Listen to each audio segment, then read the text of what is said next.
Bismillahirrahmanirrahim. Assalamualaikum warahmatullahi wabarakatuh. Sekarang saya bersama salah satu mahasiswa dari Universitas 19 November Kolaka, yakni jurusan Teknik Pertambangan. Di sini saya akan memberikan beberapa pertanyaan kepada beliau dan beliau akan menjawab pertanyaan tersebut. Tapi sebelum lanjut kepada pertanyaan tersebut, saya persilakan kepada saudara yang akan ditanya untuk memperkenalkan dirinya agar lebih jelas. Baik, persilakan. Terima kasih atas kesempatan yang diberikan kepada saya.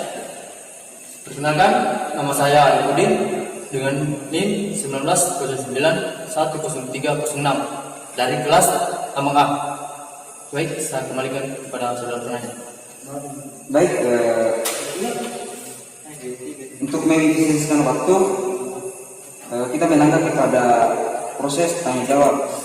Baik, pertanyaan pertama itu, apakah rekahan dan sesar dapat terjadi secara bersamaan? Kepada saudara Alipudin, saya persilakan untuk menjawab pertanyaan nomor 1. Baik, terima kasih atas waktu yang diberikan kepada saya.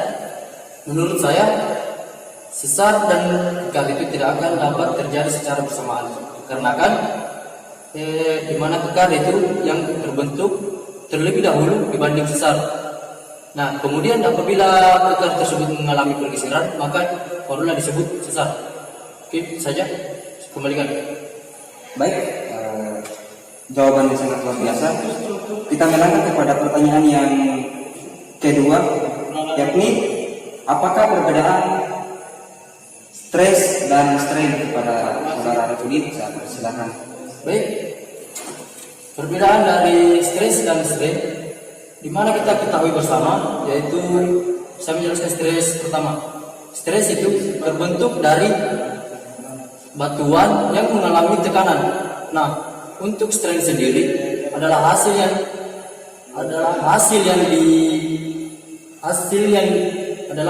dari batuan yang mengalami tekanan dan dapat disebut dengan strain. Baik, itu saja. Saya kembalikan kepada penanya. Kemudian kita melangkah kepada pertanyaan yang ketiga, yakni jika Anda memiliki iu yang terdapat batu gamping, apakah penambangan nikel laterit yang terdapat pada lapisan batu gamping masih dapat dilakukan? Jika tidak, alasannya karena ada satu studi kasus bahwa di Buton Utara terdapat penambangan nikel laterit di batu gamping.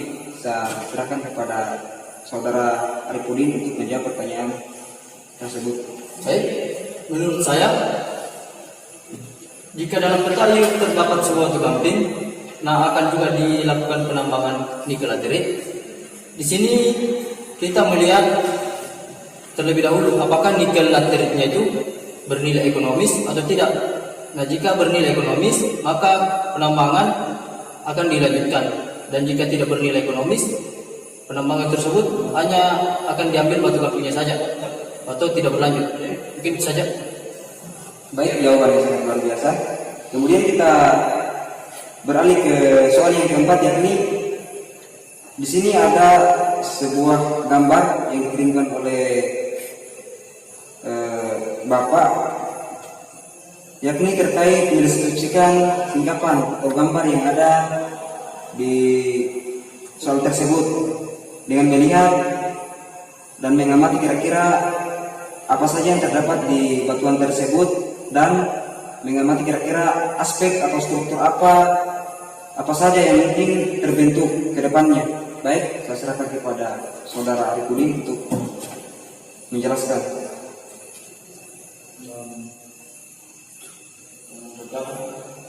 Baik, sesuai pengamatan saya, di sini terdapat sebuah bekar. Nah, yang akan terjadi selanjutnya, apabila bekar ini atau batuan ini diberi tekanan atau mendapat tekanan, dia akan mengalami pergeseran dan akan membentuk sesar. Mungkin itu saja dari yang saya dapat pengamatan dari gambar tersebut. Kembalikan. Baik, kemudian kita beralih pada pertanyaan yang terakhir, yakni Jika terjadi gempa, apakah struktur dapat hilang atau terbentuk? Berikan minimal satu contoh kaitannya dengan yang ada di sekitar Anda. Kepada saudara Kudin, silakan. Baik, pada daerah yang terkena gempa tidak akan menghilangkan strukturnya, tapi akan mengubah struktur tersebut.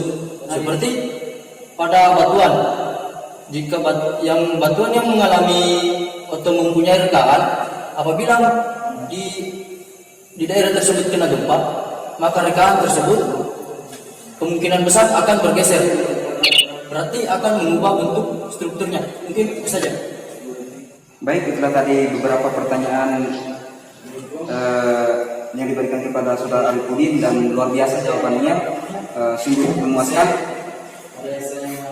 Baik, dengan berakhirnya semua pertanyaan maka berakhir pula video singkat ini dengan ucapan billahi taufiq wal hidayah. Assalamualaikum warahmatullahi wabarakatuh.